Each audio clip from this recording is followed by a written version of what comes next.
Comentário da semana com Álvaro Pereira. Olá, bom dia para todos vocês que acompanham a Rádio Gerais FM. Eu sou Clarice Bernardes. A gente está aqui para mais uma edição do nosso Comentário da Semana. Bom dia, Álvaro Pereira, tudo bem? Bom dia, Clarice. Tudo bem? Como vão as coisas aí? Tudo ótimo, uma excelente semana para todos nós, né, Álvaro? Bom, nesta terça-feira é mais uma edição do nosso Comentário da Semana. A gente volta a falar sobre a vacinação, claro, em todo o país, em todo o mundo, né, e principalmente no Brasil. Queria que você falasse para a gente um pouquinho melhor quais são os passos, né, agora do presidente Jair Bolsonaro em relação a avançar essa vacinação no nosso país, fazer com que cada vez mais um maior número de população possa estar imunizada, tomando sempre as 2 doses, né, das vacinas contra a Covid-19. Bem, bom dia aos ouvintes da Gerais FM. O que a gente percebe, Clarice, é uma preocupação cada vez maior do governo em acelerar o processo de vacinação contra a Covid-19 no Brasil.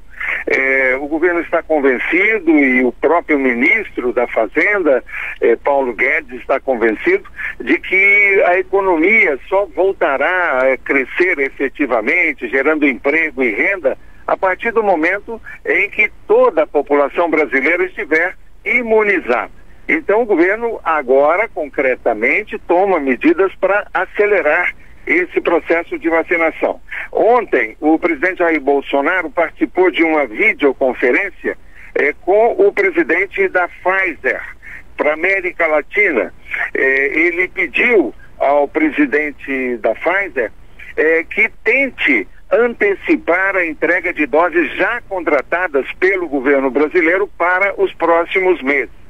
O governo brasileiro fez 2 contratos com a Pfizer, 2 contratos muito importantes, para entrega de 200 milhões de doses até o fim do ano. Por esse contrato, 100 milhões de doses deverão ser entregues até o final de setembro. Então, uma parte agora em junho, outra em julho, outra em agosto, outra em setembro. E outras 100 milhões de doses para o último trimestre do ano, que seria outubro, novembro e dezembro. O objetivo do governo brasileiro é chegar ao final do ano com toda a população brasileira imunizada. Mas o governo percebe que o processo de vacinação ainda está muito lento, né? Então, o que se pretende neste momento, e que foi o que o presidente Jair Bolsonaro pediu ontem ao presidente da Pfizer para a América Latina, Carlos Murilo. Nessa videoconferência, ele pediu que fossem antecipadas as vacinas previstas, por exemplo, para o mês de setembro. Então, que essas vacinas sejam antecipadas agora, para junho, julho e agosto. Parte dessas 100 milhões contratadas até o final de setembro. O presidente da Pfizer explicou para o presidente Jair Bolsonaro que a demanda por vacinas no mundo é extremamente grande hoje, né? Então existe essa dificuldade em antecipar. Mas, de qualquer forma, ele demonstrou interesse em atender ao governo brasileiro, disse que vai fazer todos os esforços possíveis para aumentar a entrega agora já no mês de junho, julho e agosto próximos. Então, essa é a expectativa para os próximos meses, Clarice. E com certeza, Álvaro, é isso que a gente mais espera, né? Mais vacinas para imunizar a população em primeira e em segunda dose. Falando nesse assunto também de vacinação, o Brasil também espera uma chegada de mais vacinas da Janssen, né? Aquelas que estariam com prazo de validade já excedidos e que a Anvisa autorizou. Você poderia falar para a gente um pouquinho também sobre essa remessa que está para chegar, que a gente sempre sabe, mais vacina, mais esperança, mais resultado para a economia e para a saúde, né, como um todo?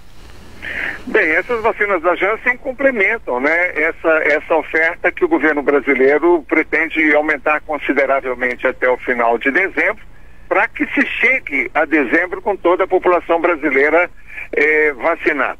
Conta-se também para isso, não é, Clarice, com a oferta cada vez maior das vacinas produzidas no Brasil, não é? Coronavac em São Paulo e a AstraZeneca no Rio de Janeiro. Essa vacina da Janssen é esperada com grande expectativa, porque é a única vacina que que já imuniza com apenas uma dose. Então isso simplifica extremamente o processo de imunização no Brasil, não ter que dar a segunda dose. Então ela é extremamente importante. Houve essa polêmica aí sobre a extensão do prazo de validade dela, mas isso já está resolvido, né?